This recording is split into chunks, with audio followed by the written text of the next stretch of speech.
creció, por quien cayó, cantamos hoy, crear, sumar y compartir, ser pueblo en paz vivir. Seamos.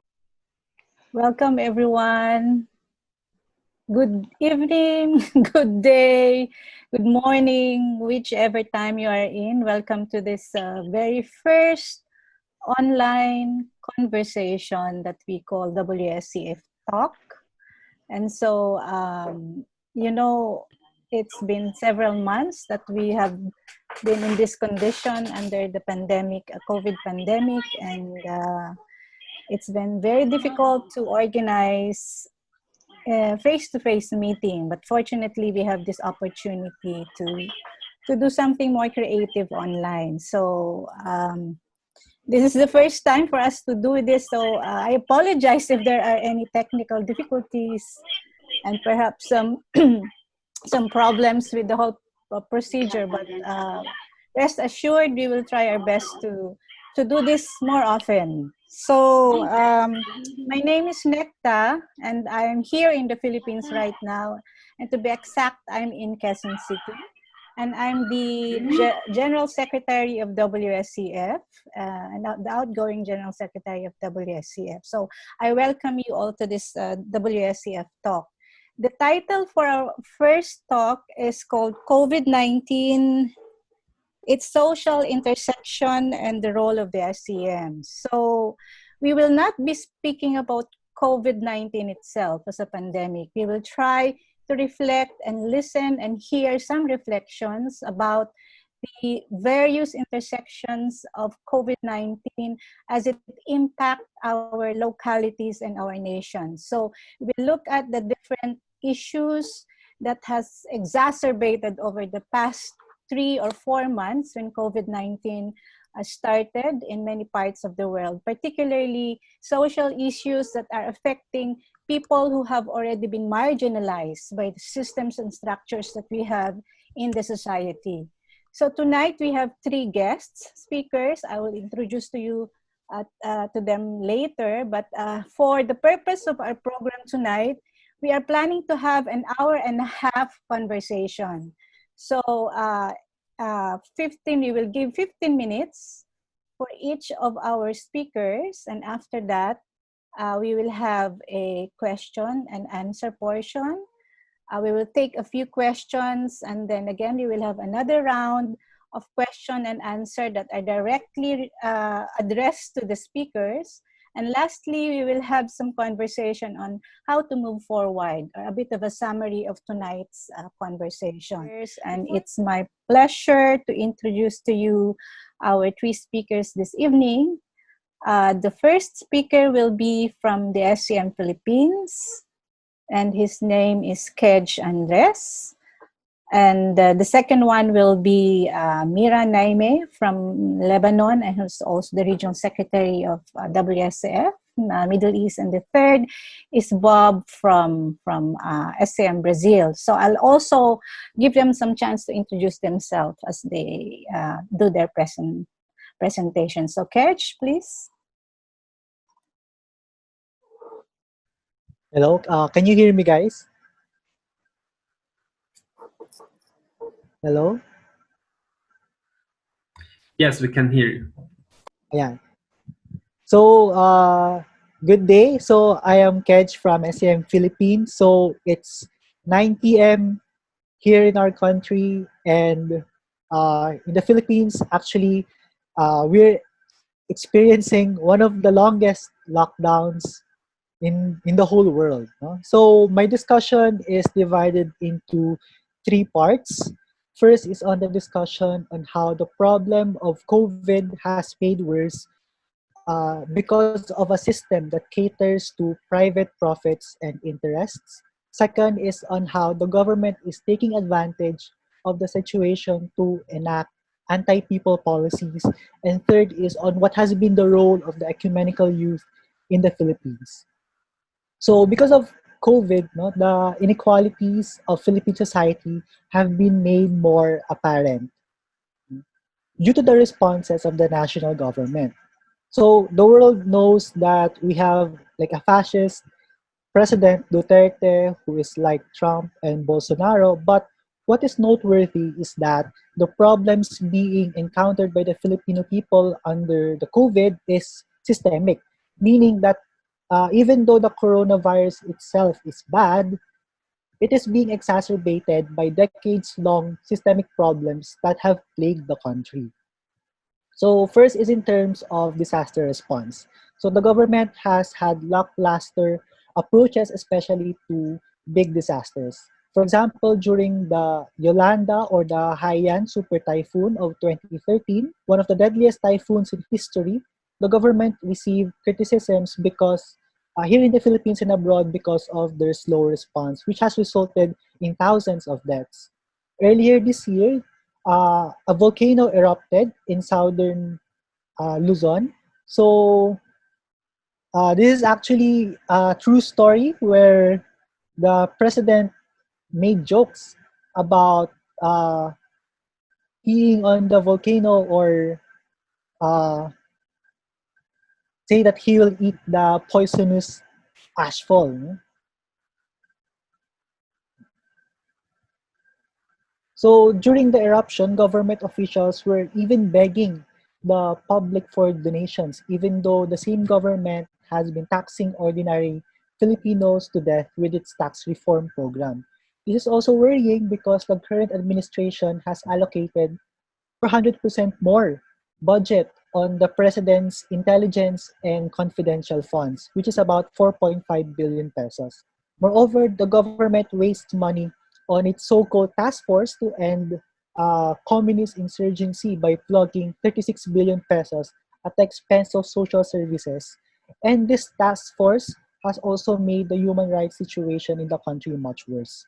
So disaster response has also been because of slashing the calamity fund in which from 2016 from 38 billion we now have 16 billion and only 7.5 billion can be used for new disasters. So this was in January. Moreover, workers were forced to work even during ashfall. And instead of grants, the government gave 25,000 pesos worth of loans to farmers who have already lost everything because of the volcanic eruption. So all of these experiences should have given the government, everyone else an idea. No? So how to increase the budget, that there should be a need to increase the budget and there should be greater government role in terms of disaster risk and mitigation. So second, in terms of the government responsibility on health. So now that we're facing the health disaster, the most glaring impact has been on our public medical institutions. The government said that last February 3 that everything is well, and even on March 6, the government said that our country is prepared to handle the pandemic. But the reality is that the health situation is horrible even before the pandemic. 6 to 7 out of 10 Filipinos die without seeking medical attention. So this has been built upon decades of lesser government support on health and the commodification of health towards business interests and insatiable greed. Public hospitals here in the Philippines have received budget cuts, health services are privatized. For example, the government slashed by more than half the Department of Health's budget for epidemiology and disease surveillance program. We have a shortage of doctors because medical practitioners lack government support. And because they lack government support in our country, doctors tend to flee the country in search of greener pastures, where they're also subjected to cheap labor and maltreatment abroad. Actually, in the Philippines, the doctor to population ratio is one doctor per 24,000 Filipinos, which is way past the WHO recommendation of one per doctor per 4,000 people. So this shortage of doctors has made older doctors participate in the anti-COVID response, which has resulted in some deaths of these older doctors. So all of these factors have exacerbated COVID because of private interests that want to privatize public hospitals. And they also want to have the private hospitals also wants to have less responsibility on the COVID response, thus putting stress on the underfunded, unmanned, and severely understaffed hospitals. COVID death outside China, and as of yesterday, we've had 34,000 cases, with added 788 new cases. There's also been lack of protective personal equipment, and this has been seen even during the volcano eruption last January. Yet the government uh, donated face masks and other protective equipment to China last February. So the lack of medical support has also been seen on how the government has been falling short on mass testing. This is also because there's also diminishing support of the government towards the sciences. So the government is scrambling to build their testing capacity. The third is on the issue of urban immigration in our country and the horrible conditions of labor. So there's this senator who had this program that called the Balik Probinsya, which an attempt to give livelihood packages to people in cities to go back to the provinces. This is said to be in response to the massive impoverishment. Hello. We lost you there for, I think, about three Yeah, or four sorry. minutes. Please go ahead. Yes. Sige. So there's this program by a senator which attempts to bring back people in the cities to the provinces because of the massive impoverishment in Manila because of the halting of jobs under COVID. But it was not well thought of and was rushed. So participants of this program were not tested properly, and because of this, some were able to bring the coronavirus back to their home provinces. And the government is actually blaming the workers for their own for the ineptitude of the state. But the program of making people go back to the provinces is not new. Every administration has attempted to bring back people to the provinces. However, the programs have been shallow and have not addressed the root causes of uncontrolled urbanization, which is the prevailing monopoly of lands in the hands of few landlords and foreign agri-corporations. And because of the severe landlessness and rural poverty, people are forced to migrate to the cities. In fact, one of three Filipinos in the capital are said to be living in informal urban poor settlements, which can exacerbate or worsen the spread of COVID. So to add, the problems of workers, they're worse, but they're getting worse because of the horrible conditions of labor in our country because of decades of government neglect. Philippines is actually one of the top 10 worst countries to become a worker. So we have the slowest job creation and we have the slowest wage increase from the past 5 or 6 administrations. And Filipinos are being taxed to death while the super rich in the Philippines have now lesser taxes. Moreover, Filipinos have been suffering from unstable jobs. So as of April, it is estimated that 17% to 22% of Filipinos have been unemployed, marking the highest rate of unemployment in history. So the dismal labor conditions exist in our country because stricter government means that there's less profit for businesses. And of course, many of our government officials are backed by businesses or are big business themselves. So it is clear that the problem is systemic. So diseases like COVID come into history, but what should be judged more should be the societal systems if they are equipped to handle these disasters. Clearly, systems built upon greed and lack of government support are severely ill-equipped.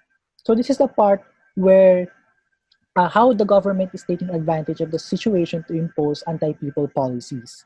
So as a whole, the COVID is being treated as a security problem. So the Duterte-controlled Congress passed a law that solidifies emergency powers.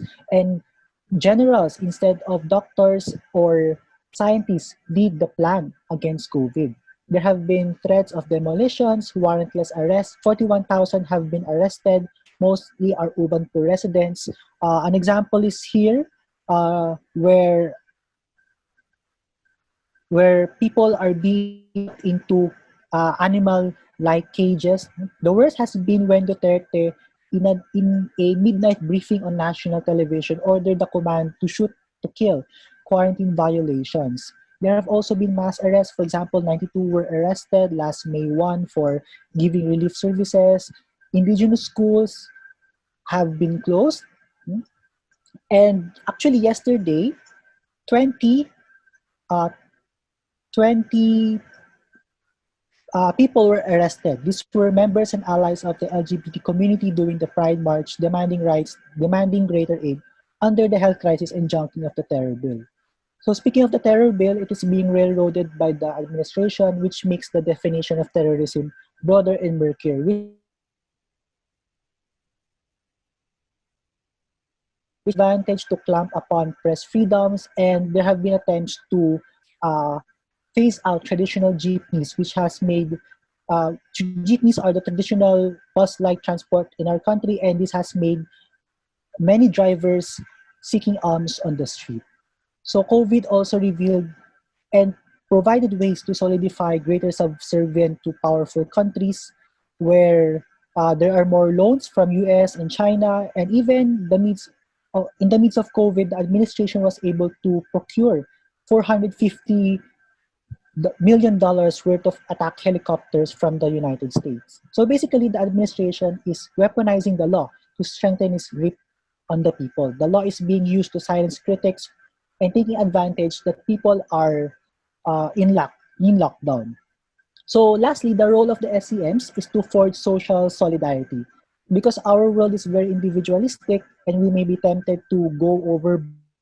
So this comes into our role that from 1 Timothy 4:12, that don't let anyone look down on you because you are young, but set an example for believers. So here in the Philippines, the youth have proven that they can amplify the calls of the people. The ecumenical youth have been leading donation drives, and we were able to held a massive protest last June 12, June 5 on the Philippine Independence Day. So because of the commitment to continue our tasks during lockdown, we have been able to redirect the emotional sorrows brought by the quarantine into fervor expected of the faithful. And for us here in the Philippines, we have reached so many Christian youth in the archipelago to participate in different tasks.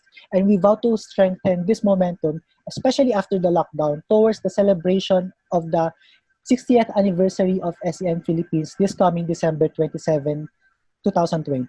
Thank you very much.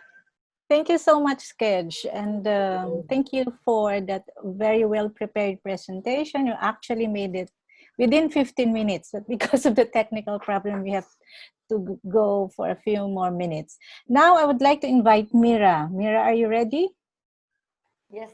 Hello, Nakita. Okay, go ahead. Thank you, Kat. Thank you so much. It was really nice hearing this, especially from your context. Well, as for me, given that I'm currently the executive for the Middle East, I'm not going to talk about one single country, but I'm going to talk about the set of countries that we work in. So basically, COVID-19, as we all know, is taking its toll on the world, not just the Middle East or the Caribbean or Africa or anywhere else in the world. It's causing death, illnesses, and economic despair. We have churches closed, we have students at home, we have schools closing, we have, especially in the Middle East, problems that have already been there and they're still there. We have the displacement in Syria, the economic crisis in Lebanon, the apartheid in Palestine. So mostly it's a pandemic of inequality and injustice. Well, the Middle East today is today facing the twin threats of potential mass virus outbreaks. It's especially in conflict zones, as in Syria, Iraq, and Palestine, and the looming socioeconomic uphill, which is mainly in Lebanon and Jordan. Jordan is witnessing an economic crisis, even in Egypt. And both crises are working jointly and having severe humanitarian consequences. So let me share with you something.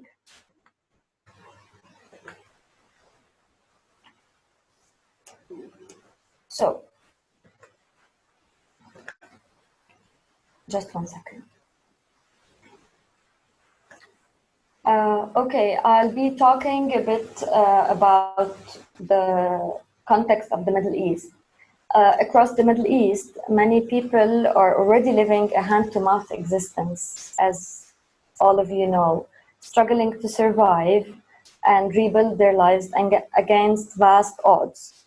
So in Syria, we are seeing children suffering in camps, which is a devastating experience. In Iraq, mothers and widows are needing any support provided for small businesses that would mean to their families. In Lebanon, I don't know if you know, maybe by now you will, but our national currency is devaluated, has lost maybe 70% of its value until today. So those are the countries that we live in. Those are the countries that are facing the aftermath of the COVID-19. If we want to talk about the old new problems that the Middle East is witnessing, we can talk about the unemployment. Almost all countries in the Middle East and North Africa are seeing their economies contract as they lose hundreds of billions of dollars in revenues. And the pandemic is compounding with the region's unemployment problem and worsening the already high and public external debt. Second, we can see the displacement. And this picture is really is very nice in terms of describing perfectly what's happening in terms of displacement in the Middle East. This is our home, and this is where we're heading. And we're losing ourselves on our way to seek a better life. And the displacement is not just for Iraq nor Syria. We are seeing currently displacement, as we know also from Palestine.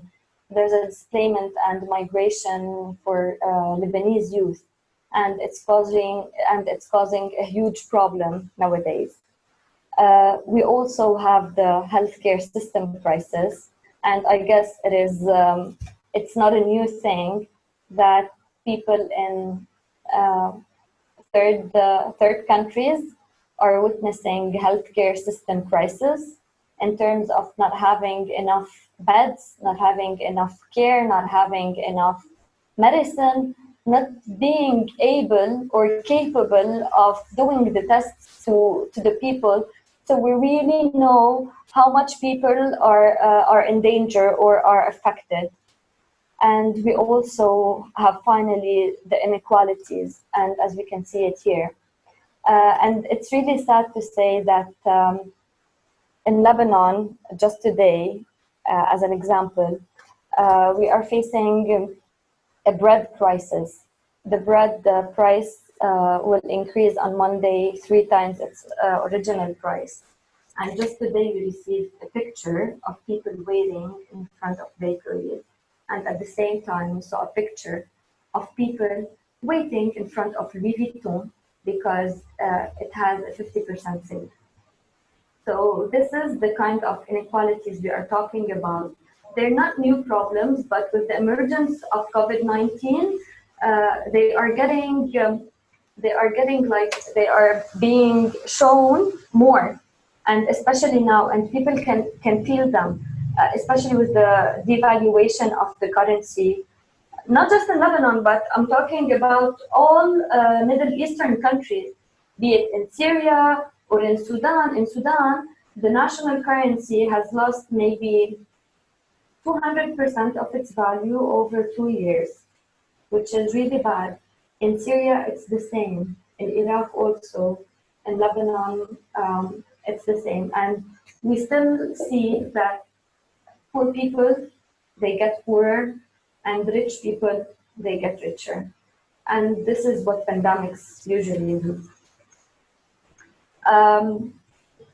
In front of all of this, our SCMs, our 20 SCMs in the region, in 7 countries, have taken a lot of nice measures and nice responses to what we are living.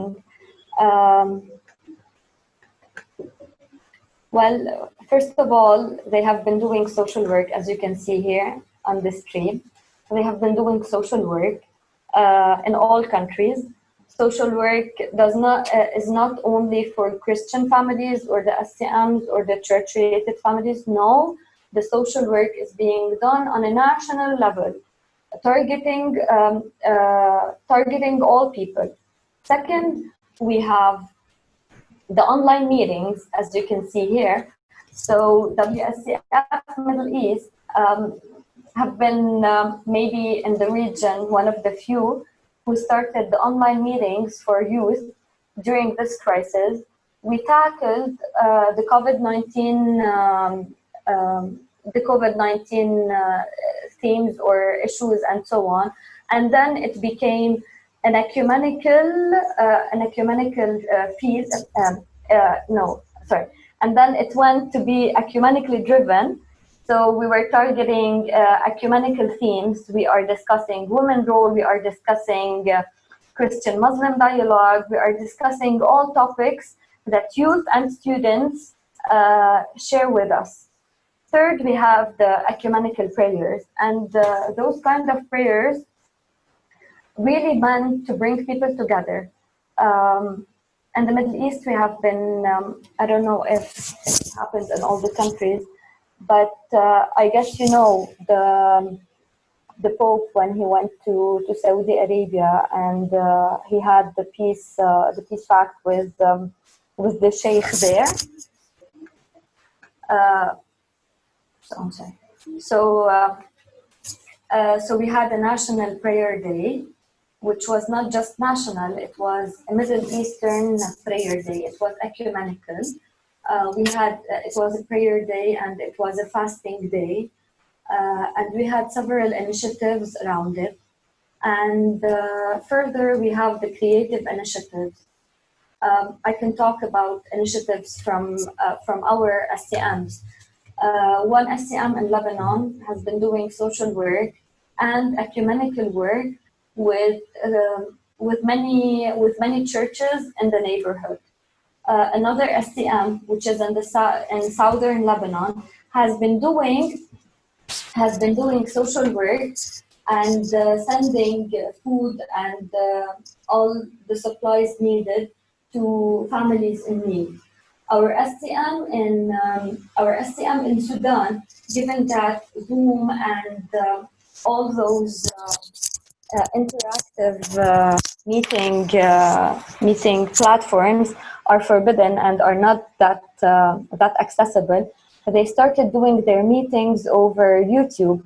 So they just record one meeting with a certain topic, and they spread it so people can have the maximum benefit for them.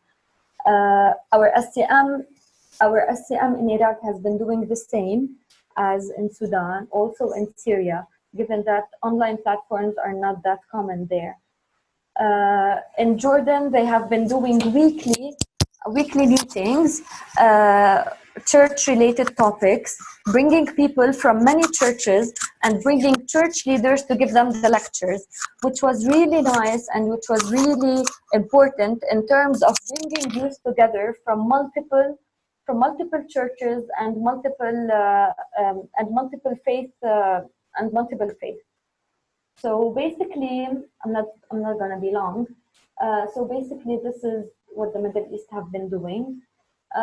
It's true, the Middle East now is facing a huge crisis that it hasn't seen before, be it on all levels, healthcare, ecumenically, economically, socially. But we really thank God that we still have students that believe that they are born in a certain place to stay in that place and to serve that place, which is really a blessing. And it's a blessing to anyone being in an executive position to see that people and youth are willing to sacrifice their time to help one another. So thank you. And I'm ready to listen or reply to any question regarding our SCMs and our region. Thank you so much. Thank you so much, Mira, for that presentation. Definitely you will have some questions later on, but we'll move on now to Bob, who is now in Brazil. Hi, Bob.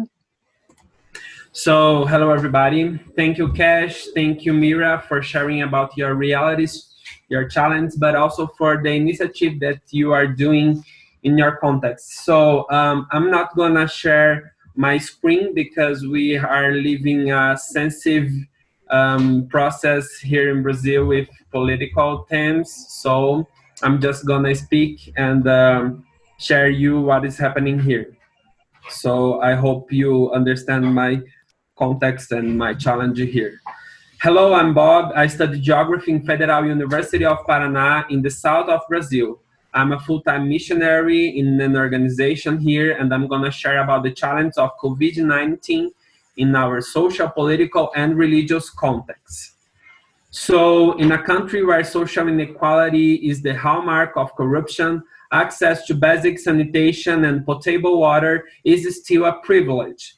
The vulnerability of the peripheries is intertwined with the lack of this service by the state and by the intersection of class, gender, sexuality, and race. I'm gonna use the concept of favelas to talk about a specific kind of community in irregular areas where the violence, the environmental problems, and the sanitary miss is mark of the social and historical process of use of and occupation of space. This compulsory exclusion of housing and sanitation rights makes the pandemic in Brazilian territory even more worrying. According to the SNIS, National Sanitation Information System, more than 30 million of Brazilians do not have access to basic sanitation. In addition to the so-called risk group by the World Health Authorities, other social markers hinder access to health and other services. Residents of peripheral communities, residents of favelas, homeless people, LGBTI plus people, solo mothers, sex workers, migrants and refugees people, traditional people and communities such as peasants, indigenous and quilombolas. To think about the implication of COVID-19 in Brazil is to reflect on themes of health and territory and how these interfaces are related. I'm going to adopt the concept of territory in its entirety and complexity, composing physical, biological, social, political, economical dimension, and also religious and other resulting variables dimension. The major territorial concern in a country of continental dimension is that no epidemiological study is capable of really by calculating the behavior of the virus in the country's peripheries, in the favelas, due to the specific environmental conditions. The infection curve in Brazil grows faster and faster, and most the result of people who are already in treatment are being confirmed only now during the scarcity of tests, which makes our inference of data very incipient. In the last week, a student and his teacher in my university created a kind of quick test that costs $1 and shows the result in 15 minutes, like in other parts of the world. We have 56,109 deaths and more than 1,200,000 confirmed cases here in Brazil. In Brazil, there is a unified health system called SUS, Sistema Único de Saúde, SUS, which ensures the constitutional right to health, and its management model is centered in the local territory. However, the SUS tends to collapse due to the unpreparedness of the Bolsonaro's government, which insists on minimizing the risk of the pandemic in favor of profit-seeking economy. He insists on the discourse that COVID-19 is nothing more than a little and simple flu that is practice the horizontal isolation or lockdown is exaggerated, ignoring experiences of countries with near size like China, USA, Germany, that that only the elders are at the risk, among other statements that legitimize necropolitical government, as the Cameroonian philosopher Achille Mbembe points out, in which some lives are worthless than others, with deaths and marginalized bodies that can be discarded. The speeches, attitudes, and thoughts that Bolsonaro represents are validated and fed by ultra-conservative sectors of economy, politics, and religions, mainly Christians. In the midst of global quarantine, which makes we rethink the model of society we built, religious leaders distill their neoliberal projects amid pain and anxiety about the future. Bolsonaro's support in Brazil is closely linked to the religious sector, and just as he receives support, the government's feedback is also to be supported. Here in Brazil, the federal governments defend that evangelical services are considered essential service and that the churches remain open in promoting social agglomeration. There is a strong process of denial of science and an entire evangelical movement that tries to question the seriousness of scientific research in universities. The speech proclaimed by government supports that it's all a communist strategy, and that includes xenophobic comments from government ministry. I also want to take advantage of this world moment and global space to publicize, ask forgiveness from all the people who received the news that say the Brazilian people think it's a China fault. Even knowing that this message comes from a government minister, it don't represent the opinion of big part of Brazilian. So in name of my country and my people, sorry.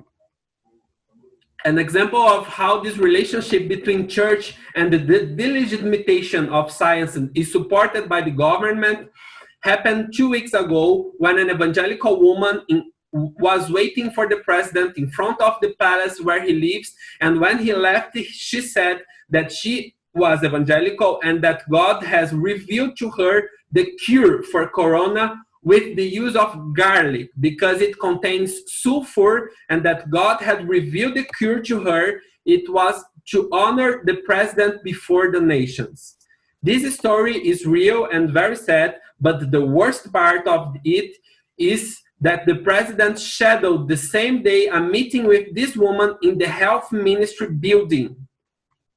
It is worth remembering that the Prime Minister of Health appointed by the president, called Luiz Mandetta, who is a doctor and entrepreneur famous for defending the privatization of the fundamental right of health and SUS, which I called, was dismissed by the president after spending 2 weeks declaring in the national press that science here advocates social isolation for the good of the population.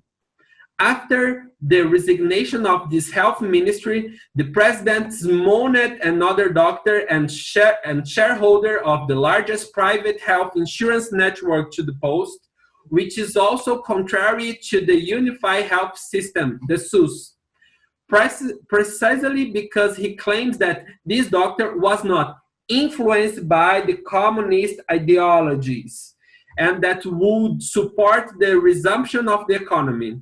Nelson Teich, this another doctor, this another Minister of Health, who was appointed as Minister of Health, was less than a month in the office and he resigned by himself, saying that even thought he was completely favorable to the resumption of the economy, to do what the president ordered was to disobey the doctor's oath he did. It has been a month and a half since Brazil has been without a minister responsible for health, and now a military man has been the operation coordinator. On April 5th, most evangelical churches declare a nation fast day. But the theme of the fasting was not coronavirus nor the pandemic. The fast was called to defend and protect the president from the constant attacks he was receiving and to protect our nation from communism. The question that touches as a Christian youth and as a Christian movement in this reflection is, who benefits from the speech in a context in which pandemic reach out our people so diverse and with such contradictory realities? We can think of some answer from the relationship between capitalism and Christianity in the Western world. The construction of the current civilizing model in Latin America is due to the power relation imposed by colonialism through a Christianity steeped in fundamentalism and messianic of imperial conquest. Walter Benjamin, one important researcher here, has already announced that the parasitic relationship of capitalism and Christianity, one needs the other to exist. It is the neoliberalism that enters, captures, and is against all forms of life in the name of profit. But I'm here to bring good news of hope too. Against this discourse, many progressive religious movements, including local communities, have maintained a common effort to disseminate information of prevention of COVID-19. Several social media campaigns have been carried out so that people do not break the isolation and exercise faith within from home. One of the prominent hashtags was Fé não imuniza, or hashtag Faith does not humanize, which was inspired by the speech of a Baptist pastor during the online service transmitted by his church. This campaign brought important information to reconcile faith and prevention. Another important campaign took place on April 5th, opposing the fast called by Bolsonaro, and the proposal was the hashtag O jejum que eu escolhi, or hashtag the fast that I have chosen, which refers to the text of Isaiah 58 and encourage Christians of different denominations to manifest their faith and struggle based on justice and equality. The biggest and most recent campaign made was the campaign Clamor de Fé pelo Brasil, or in English, Cry Out Claim by Faith to Brazil, which brought together more than 35 evangelical organizations, includes our SCM movement, manifested in a public letter that declares a request for the evangelical church's call for justice and also asks for action of the country's democratic institution against Bolsonaro and his genocidal project. In addition to the action of the virtual world, churches and movements have promoted fundraising and items for population in situation of vulnerability in the favelas and helping the SUS, the Unified Health System of Brazil. Like social care communities, make their temple available to city halls and governments to use as blood center and donation center. Lay and ordained leaders put themselves in praise and pastoral service, even from a distance. Dissonant voices and those that are prophetic follow the calls to promote justice as sisters and brothers living in the same common house. Thank you for this moment, and we appreciate praise for Brazil. Thank you. Thank you so much, Bob, for that very well articulated presentation. I'd like to thank, of course, our three speakers, Kedge, Mira, and Bob, for staying within the time limit, but also presenting very, very good I'd say, substantial information about the context that they are in, as well as the intersections of the different issues that they experience at the national level. Now it's time for, well, finally, before we end this whole conference, you see, this whole WSCF talk is basically that. We want the SCMs to have an opportunity to share their experiences, to talk about some of the critical issues that they face locally. And so this is your space, basically. So we're just creating this platform so that the SCMs would be able to communicate and dialogue with the different SCMs in different parts of the world. So please be ready for the next sessions of the conversation, because all the speakers would be from our SCMs. That's our intention. So this first round, we are very lucky and we are very thankful for Kedge from SCM Philippines, Bob from SCM Brazil, and Mira from Lebanon, who have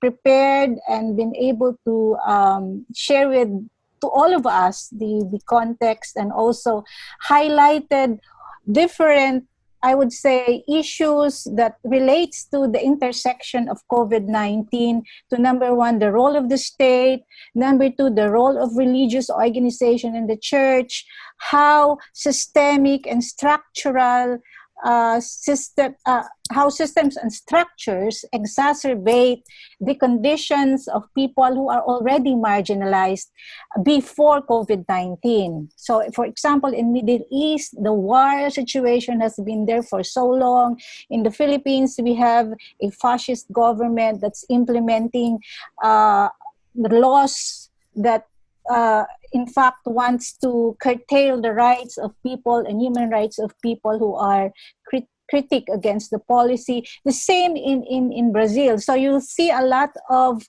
connections with the different contexts that we have heard tonight, but you will also see some of the complexities and the specificities of some of the contexts. So friends, thank you so much for your participation. Seamos en unidad, lo justo hagamos hoy brillar. Un mundo nuevo nacerá, será la nueva sociedad. Será la nueva sociedad.